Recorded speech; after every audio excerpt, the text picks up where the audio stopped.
आमचं म्हणणं असं की आज पासून विखे कारखानदार वायनरी दारूचा कारखाना चालवणारा माणूस, त्याला काय कळतं सोशल जस्टिसचं? नाही पण आम्हाला असं म्हणायचं का जी फसवाय मग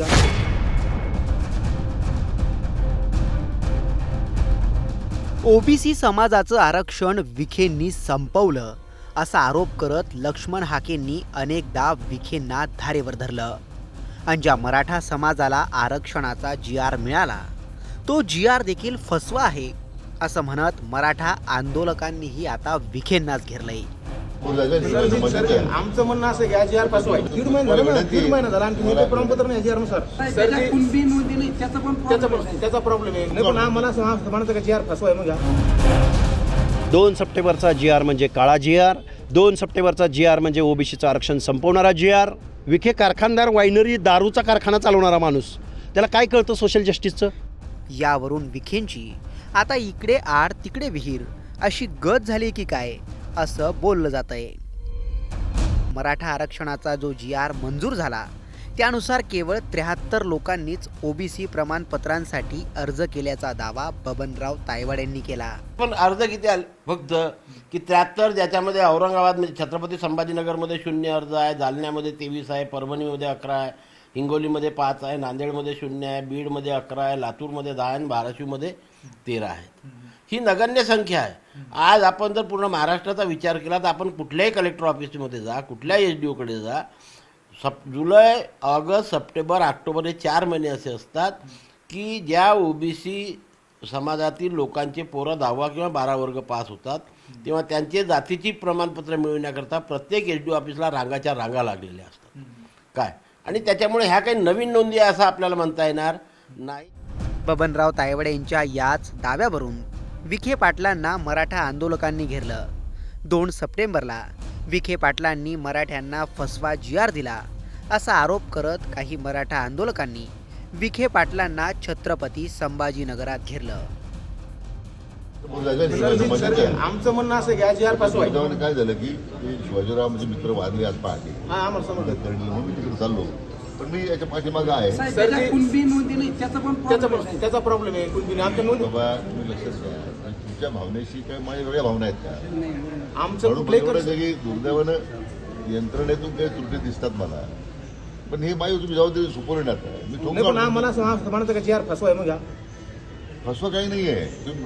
दीड महिना झाला आणखी मी प्रमाणपत्र नाही GR नुसार. तुम्हाला विनंती काय आहे की तुम्ही गैरसमज ठेवू नका. आता मला काही थोड्या त्रुटी आहेत, इतक्या वर्षात हे सगळं संचित होतं, त्यातून ते पुढे घेऊन जाणं, तिथं दाखल करणारे काही लोक जे आहेत ते वेगळ्या पद्धती काही मंडळी त्यात प्रक्रियेमध्ये खो घालण्याचा प्रयत्न करतात. म्हणून मी त्याचा डिटेल आढावा घेतला होता, पण ते तर आमच्या दुर्दैव घटनेमुळे मला राहून गेलंय. तर साधारण तुम्हाला अंमलबजावणी निश्चितपणे होईल याची तुम्हाला मी खात्री देतो.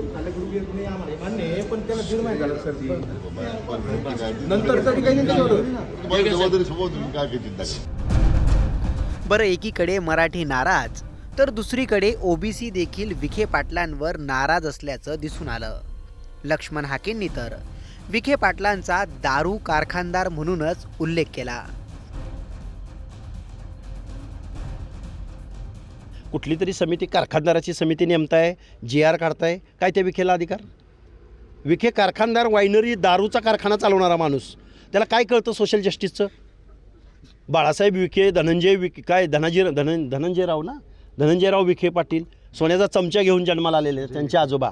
तर सोन्याचा चमचा घेऊन जन्माला आलेल्या माणसाला बेरड समाजातल्या माणसाच्या घरातल्या एखाद्या मुलीला शिक्षण घ्यायसाठी काय परिस्थितीला सामोरं जावं लागतं हे या विखेला काय करणार? महत्त्वाचा विषय, समिती गठीत झाली, GR काढण्याची प्रक्रिया सुरू झाली, त्यावेळेस मुख्यमंत्री असतील, त्यावेळेस मंत्रिमंडळातील जे इतर मंत्री असतील, यामध्ये भुजबळ साहेब होते, पंकजाताई आदी करून सर्वच मंत्री होते, यांनी त्यावेळेस विरोध का केला नाही? नेमका हा विरोध जर त्यावेळेस झाला असता GR निघाला नसता. हे बघा, ते तर तिथं काय घडलं कॅबिनेटमध्ये हे आता तीच लोक सांगतील. आता मी तर एक साधा कार्यकर्ता आहे, पण माझं म्हणणं काय आहे की एखाद्या सर्वोच्च न्यायालयाचा निवृत्त न्यायाधीश किंवा एखादा सामाजिक तज्ज्ञ किंवा एखादा अटर्नी जनरल किंवा श्रीहरी आनेसारखा लिगल ॲस्पेक्ट किंवा संविधानाची तत्त्व माहीत असलेला एखादा माझी जबाबदार व्यक्ती, अशा माणसाला तर त्या उपसमितीचं अध्यक्ष नेमलं असतं तर त्याचं काहीतरी त्याला मिनिंग असतं ना. डिवोटेड आयोग, डिक्लेअर्ड आयोग, मात्र हे काहीच नाही. एका कारखानदाराला, एका दारू कारखानदाराला तुम्ही